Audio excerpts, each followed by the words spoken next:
بسم اللہ الرحمن الرحیم للفقراء الذین اوسروا فی سبیل اللہ لا یستطیعون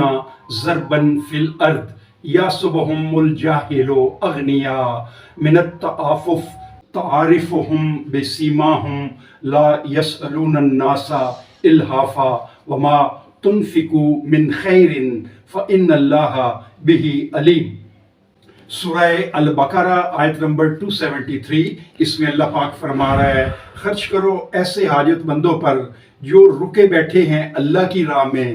نہیں طاقت رکھتے چلنے پھرنے کی زمین میں، سمجھتا ہے انہیں ایک ناواقف آدمی خوشحال سوال نہ کرنے کی وجہ سے۔ پہچان سکتے ہو تم ان کی حالت کو ان کے چہرے سے، نہیں مانگتے لوگوں سے پیچھے پڑھ کر، اور جو بھی خرچ کرو گے تم کوئی مال، بے شک اللہ اسے جانتا ہے۔